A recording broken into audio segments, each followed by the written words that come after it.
Kesadaran lebih dari sekedar duri. Ia adalah belati dalam daging. Menurut Cioran, manusia adalah entitas yang terjebak dalam penderitaan, kecemasan, dan keputusasaan. Dalam berbagai karyanya, dia terus-menerus berulang kali menekankan bahwa penderitaan adalah inti dari pengalaman manusia. Keberadaan sama dengan penderitaan. Persamaan ini nampak jelas bagi saya. Dalam The Trouble with Being Born, ia menegaskan bahwa eksistensi setara dengan siksaan, bahwa manusia tidak dapat melarikan diri dari penderitaan hanya dengan logika ataupun penalaran. Sebaliknya, ia menggambarkan hidup sebagai mimpi buruk yang tidak bisa memberikan kelegaan. Bagi Cioran, manusia terjebak di antara keinginan untuk mencari makna dan kenyataan bahwa penderitaan adalah bagian yang tidak dapat dihindarkan dari kehidupan itu sendiri. Satu-satunya cara untuk mengartikan penderitaan menurutnya adalah dengan menghapus eksistensi itu sendiri.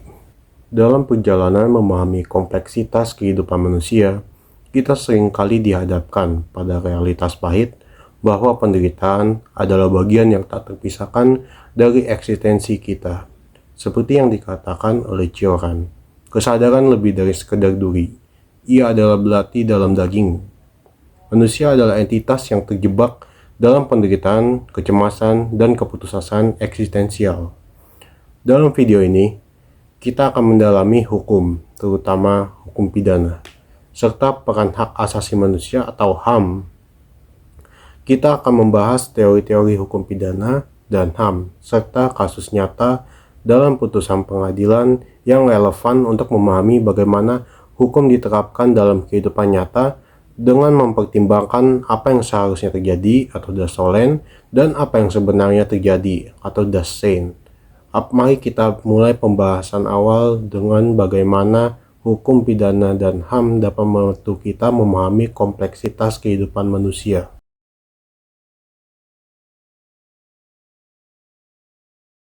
Dalam memahami hukum pidana, terdapat 3 masalah pokok yang menjadi fondasi utama.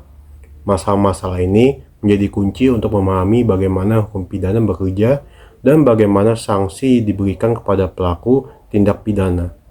Mari kita simak penjelasan tentang 3 masalah pokok hukum pidana, yaitu perbuatan, pertanggungjawaban atau kesalahan, dan pidana, yang akan membantu kita memahami esensi dari hukum pidana itu sendiri. Yang pertama, apa yang dimaksud dengan perbuatan? Perbuatan adalah tindakan yang dapat dipidana dan diatur dalam undang-undang pidana. Yang kedua adalah pertanggungjawaban atau kesalahan. Pertanggungjawaban pidana terjadi ketika seseorang melakukan perbuatan yang melanggar hukum dan memiliki kesalahan atau skuld dalam melakukan perbuatan tersebut. Yang ketiga, pidana. Pidana adalah sanksi yang diberikan kepada seseorang yang telah terbukti melakukan perbuatan yang melanggar hukum. Setelah mempelajari pokok hukum tadi, kita akan membahas tentang ajaran kausalitas. Ajaran kausalitas dalam hukum pidana mempelajari hubungan sebab akibat antara perbuatan dan akibat yang timbul untuk menentukan pertanggungjawaban pidana. Teori kausalitas membantu menjawab pertanyaan tentang apa yang menjadi sebab dari akibat yang terjadi dalam suatu tindak pidana. Setelah mengetahui apa itu ajaran kausalitas, kita akan masuk ke dalam teori-teori kausalitas. Yang pertama adalah teori syarat mutlak, yaitu semua syarat yang menimbulkan akibat dianggap sebagai sebab. Yang kedua adalah teori mengindividualisir, mencari sebab dengan mempertimbangkan keadaan konkret setelah akibat terjadi. Yang ketiga adalah menggeneralisir, mencari sebab dengan mempertimbangkan fakta sebelum delik terjadi dan apa yang umumnya dianggap sebagai sebab. Teori keseimbangan subjektif. Sebab adalah syarat yang seimbang dengan akibat berdasarkan pengetahuan subjektif pelaku. Teori keseimbangan objektif. Sebab adalah syarat yang seimbang dengan akibat berdasarkan pengetahuan objektif. Yang keempat adalah teori relevansi, mencari sebab dengan menafsirkan rumusan tindak pidana dan menemukan perbuatan yang dimaksud oleh undang-undang. Kesalahan sebagai faktor penentu dalam menentukan dapat ditindaknya seseorang dipertanggungjawabkan secara pidana dapat dibedakan dalam dua bentuk, yaitu kesalahan dalam bentuk kesengajaan dan kesalahan dalam bentuk kealpaan atau culpa.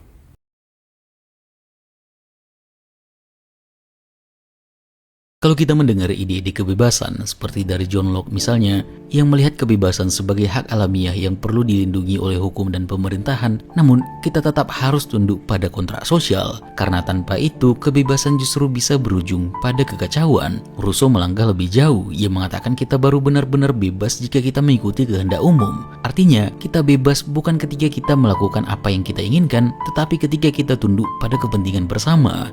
John Stuart Mill pun sama, salah satu yang paling besar menekankan kebebasannya, masih terbelenggu dengan prinsip tidak merugikan orang lain yang membatasi kebebasan dalam koridor moral rasional. Mungkin ide-ide dari Locke, Rousseau, dan Mill terdengar masuk akal, tapi pada akhirnya ada saja aturan-aturan yang membuat manusia tidak pernah benar-benar bebas, karena selalu ditentukan oleh hukum, masyarakat, atau moral, atau hantu-hantu lainnya.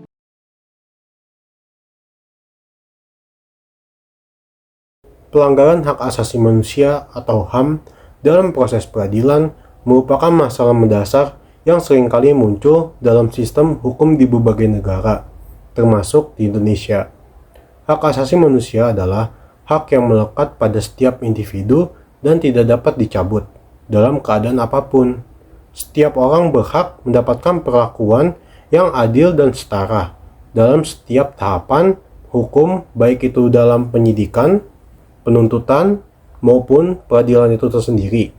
Namun, dalam praktiknya, pelanggaran terhadap hak-hak tersebut sering terjadi, baik melalui penyalahgunaan wewenang oleh aparat penegak hukum, kekerasan fisik maupun psikologis, maupun pelanggaran prosedur hukum. Kasus-kasus seperti penyiksaan, salah tangkap, hingga diskriminasi dalam proses peradilan seringkali menjadi sorotan karena tidak hanya merugikan korban tetapi juga merusak kepercayaan publik terhadap sistem peradilan yang seharusnya menjamin keadilan dan perlindungan hak-hak setiap warga negara. Penting untuk mencatat bahwa meskipun negara sudah memberikan perlindungan hukum terhadap hak asasi manusia melalui konstitusi dan berbagai peraturan perundang-undangan, kenyataannya banyak individu yang masih menjadi korban pelanggaran HAM dalam proses hukum. Hal ini menandakan adanya ketidaksempurnaan dalam sistem hukum yang perlu dianalisis dan diperbaiki agar tercipta suatu sistem peradilan yang lebih adil, transparan, dan dapat dipercaya oleh masyarakat. Penyalahgunaan wewenang oleh aparat penegak hukum, praktik penyiksaan, serta ketidakadilan yang terjadi dalam proses peradilan pidana memerlukan perhatian serius agar tidak hanya memberikan perlindungan bagi korban, tetapi juga untuk meningkatkan integritas sistem peradilan Indonesia. Oleh karena itu, video ini bertujuan untuk mengidentifikasi dan menganalisis bentuk-bentuk pelanggaran hak asasi manusia dalam proses peradilan pidana di Indonesia, serta memberikan rekomendasi untuk perbaikan yang dapat menciptakan peradilan yang lebih adil dan humanis. Salah satu contoh kasus pelanggaran HAM yang cukup menonjol adalah kasus Peggy Setiawan, seorang pemuda asal Cirebon yang menjadi korban salah tangkap oleh aparat kepolisian. Peggy ditangkap pada saat yang tidak tepat, yakni ketika ia sedang berada di rumah bosnya yang berada di Bandung. Selesai melaksanakan wudhu dan bersiap untuk melaksanakan salat maghrib, penangkapan tersebut dilakukan tanpa adanya pemberitahuan atau surat perintah yang sah, yang jelas bertentangan dengan prosedur hukum yang mengatur penangkapan. Dalam sistem hukum Indonesia, setiap penangkapan harus disertai dengan surat perintah yang menjelaskan alasan penangkapan tersebut. Tanpa adanya surat perintah yang sah, penangkapan itu menjadi tindakan sewenang-wenang yang melanggar hak kebebasan seseorang dan bertentangan dengan prinsip hukum yang berlaku. Setelah penangkapan, Peggy langsung dibawa untuk diperiksa oleh tim penyidik. Namun, Selama pemeriksaan, ia tidak diberikan kesempatan untuk membantah tuduhan yang disampaikan oleh pihak kepolisian. Penyidik malah menuduhnya sebagai buronan dan menganggap pembelaan yang disampaikan oleh Peggy tidaklah relevan. Hal ini menunjukkan ketidakadilan dalam proses hukum, karena dalam hukum pidana di Indonesia, setiap orang yang dituduh berhak membela diri, mengajukan bukti, memberikan alasan yang dapat meringankan posisinya. Tindakan penyidik yang tidak memberikan kesempatan bagi tersangka untuk membela diri adalah pelanggaran terhadap hak atas proses hukum yang adil. Lebih parah lagi, Peggy mengaku mengalami penyiksaan fisik yang dilakukan oleh penyidik. Penyiksaan tersebut berupa diinjaknya paha dan kaki Peggy, suatu bentuk kekerasan yang jelas melanggar hak asasi manusia dan bertentangan.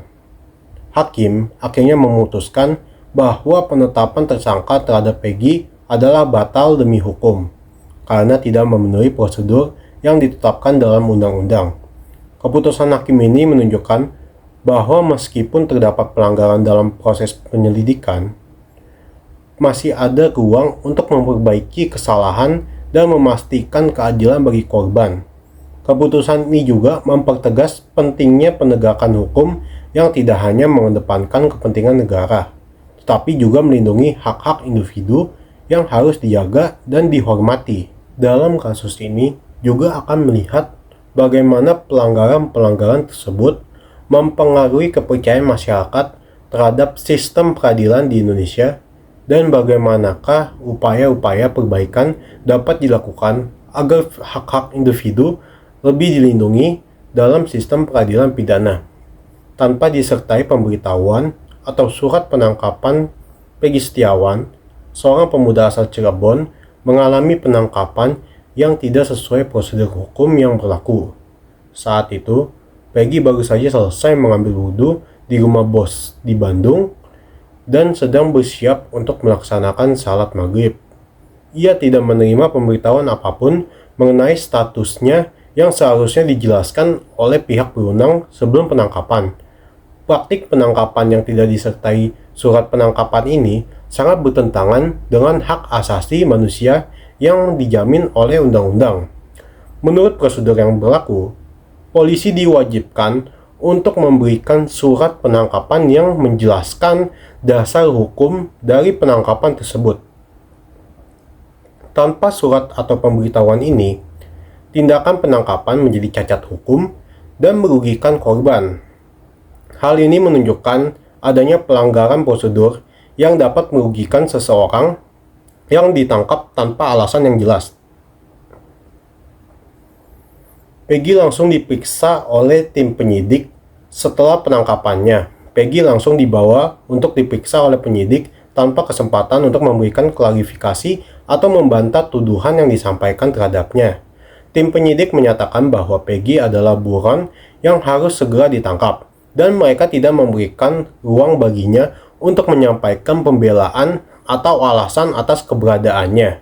Pernyataan ini mengidentifikasikan bahwa pihak berwenang telah bertindak sepihak, mengabaikan hak Peggy untuk membela diri atau memberikan klarifikasi mengenai statusnya. Hal ini adalah bentuk pelanggaran terhadap tersangka dalam proses hukum, di mana setiap individu berhak untuk mendengarkan tuduhan yang diarahkan kepada mereka dan memberikan pembelaan yang layak.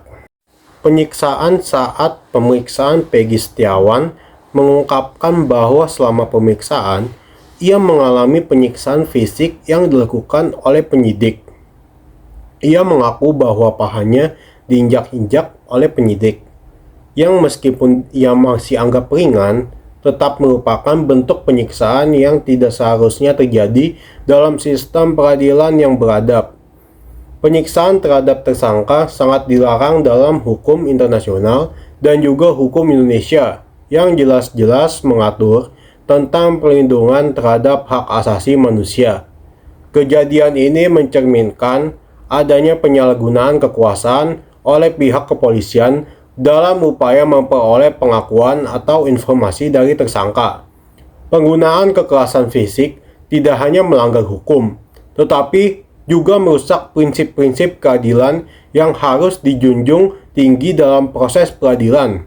Bantahan Peggy atas tuduhan pembunuhan, meskipun ia dituduh terlibat dalam pembunuhan terhadap Vina dan Eki, Peggy secara tegas membantah tuduhan tersebut. Dalam sebuah konferensi pers pada Minggu 26 tanggal bulan 5, Peggy dengan lantang mengatakan, "Saya tidak pernah melakukan pembunuhan itu. Ini fitnah, saya rela mati." Pernyataan ini menunjukkan bahwa Peggy merasa dirinya difitnah dan dihadapkan pada tuduhan yang sangat serius tanpa dasar yang jelas. Ia menegaskan bahwa tidak ada bukti yang mengaitkan dengan kejahatan tersebut, dan tuduhan ini sepenuhnya salah. Selain itu, keberaniannya untuk membantah tuduhan yang ditunjuk padanya di hadapan wartawan juga menunjukkan sikapnya yang teguh dalam mempertahankan haknya. Pada akhirnya, pernyataan ini memperlihatkan bahwa berjuang untuk membuktikan dirinya tidak bersalah atas tuduhan yang dilemparkan kepada dirinya. Penetapan tersangka yang tidak sah proses hukum yang menimpa Peggy Setiawan semakin kompleks dengan adanya penetapan tersangka yang dianggap tidak sah oleh hakim. Menurut fakta hukum yang ada, penetapan tersangka terhadap Peggy tidak dilakukan melalui prosedur yang benar, termasuk tidak adanya pemanggilan sebelumnya. Hakim Eman Sulaiman mengatakan bahwa penetapan tersangka ini bertentangan dengan perundang-undangan yang berlaku, serta prosedur standar operasi Polri. Dengan demikian, penetapan tersangka terhadap Peggy dinyatakan batal demi hukum, yang berarti tindakan tersebut tidak sah dan tidak dapat digunakan sebagai dasar untuk menahan atau memproses Peggy lebih lanjut. Ini menjadi bukti bahwa sistem hukum harus mematuhi ketentuan yang ada, dan jika ada kelalaian atau penyimpangan, maka hasilnya bisa merugikan pihak yang tidak bersalah. Walaupun Peggy Setiawan akhirnya dibebaskan, kasusnya mencuat sebagai contoh pelanggaran hak asasi manusia dalam proses peradilan. Dalam proses hukum yang berlangsung, Mahkamah Agung memerintahkan pemohon untuk melepaskan pemohon dari tahanan. Keputusan tersebut menandakan adanya kesalahan dalam prosedur penahanan dan pemrosesan perkara yang seharusnya dijamin untuk tidak merugikan hak-hak individu. Kasus ini menunjukkan pentingnya perlindungan terhadap hak asasi dalam sistem peradilan, meskipun korban akhirnya dibebaskan berdasarkan putusan Mahkamah Agung.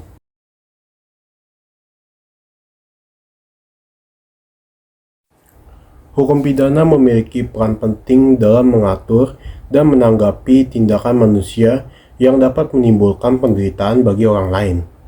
Dengan materi-materi dasar yang dipaparkan, diharapkan penonton dapat lebih mengetahui konsep pidana, baik dalam konsep teori maupun praktek. Dalam kasus Peggy Setiawan, penting untuk memahami perbuatan yang melanggar hukum dan pertanggungjawaban pidana, serta memastikan proses hukum berjalan secara adil dan transparan. Kasus ini juga dapat dijadikan contoh untuk meningkatkan kesadaran penonton tentang pentingnya menghormati hak asasi manusia dan menghindari tindakan yang melanggar hukum, sehingga dapat mencegah terulangnya kasus serupa di masa depan.